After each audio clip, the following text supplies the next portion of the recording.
Hello. आई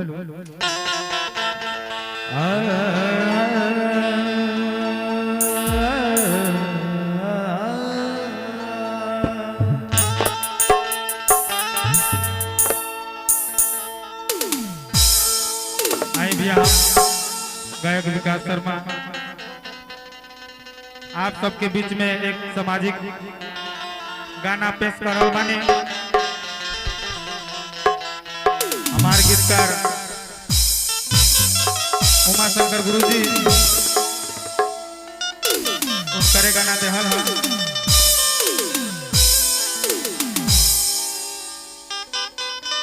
तो आई भैया उहे तर्ज पर तो फिर चले के बाद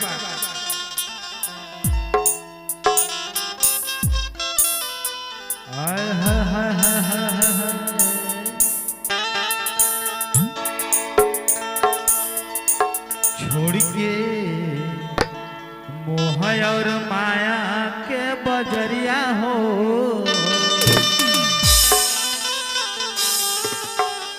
कि जैब ससुराल गोरिया।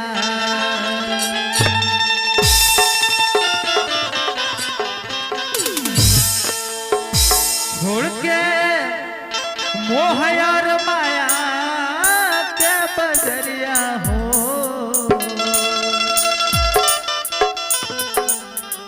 कि जैब ससुराल गोरिया।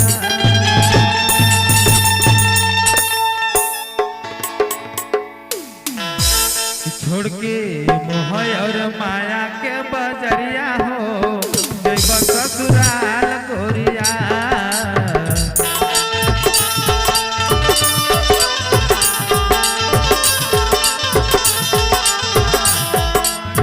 माया के बजरिया हो जैब ससुराल गोरिया।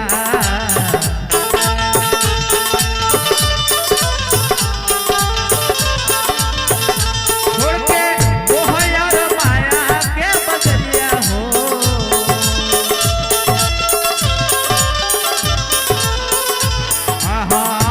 छोड़ के मोह और माया के बजरिया हो जैब ससुराल गोरिया।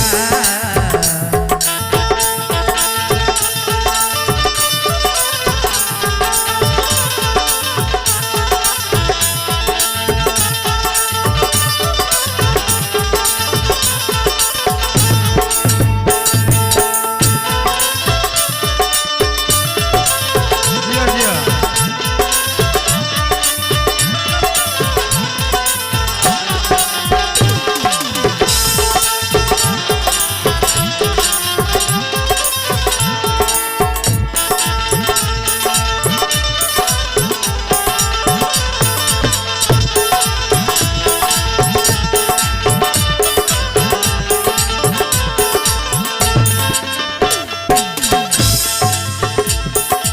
आओ कैसे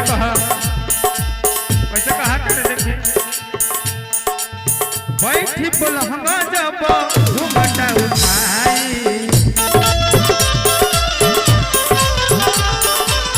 पूछन लागी पकड़ी कलाई।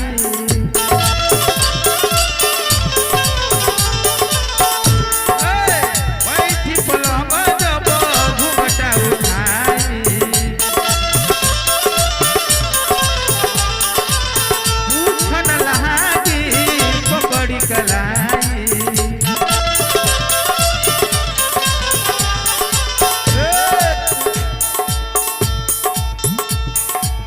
जली नहीं कोनो रंग दरिया हो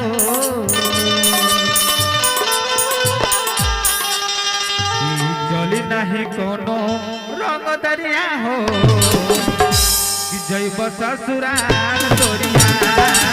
जली नहीं कोनो रंग दरिया हो जैब ससुराल गोरिया।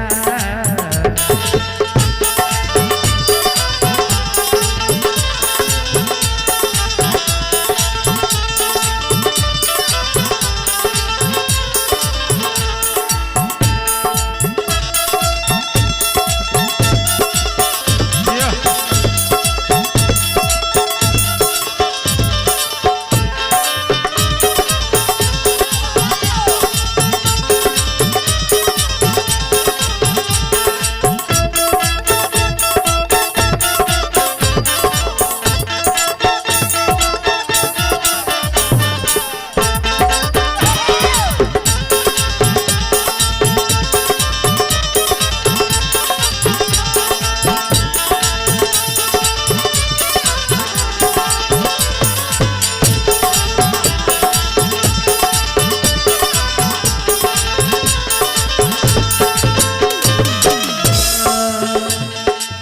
कैसे कहता रे गुरुजी हमार।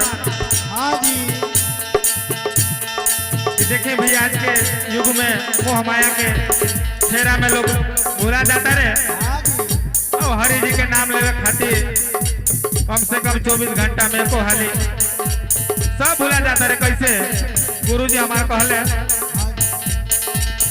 माया रे मोह में हरि बिसरवला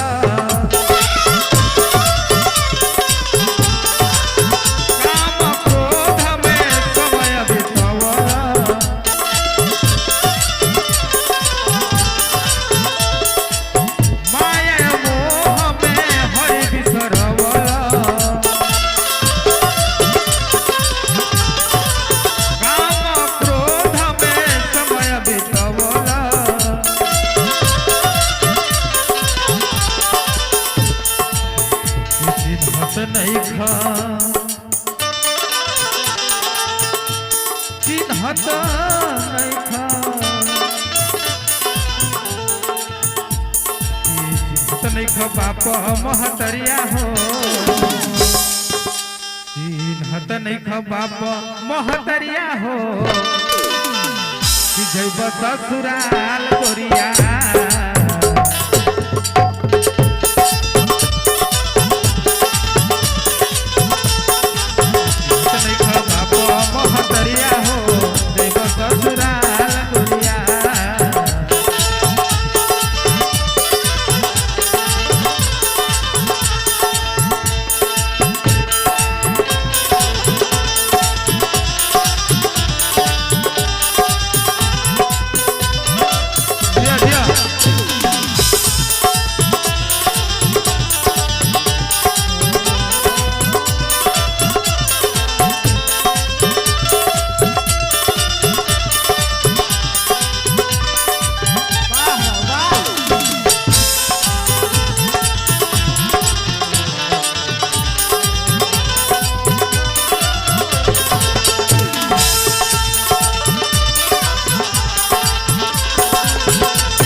हो दिनेश भैया।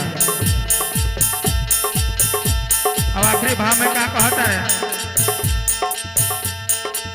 अभी से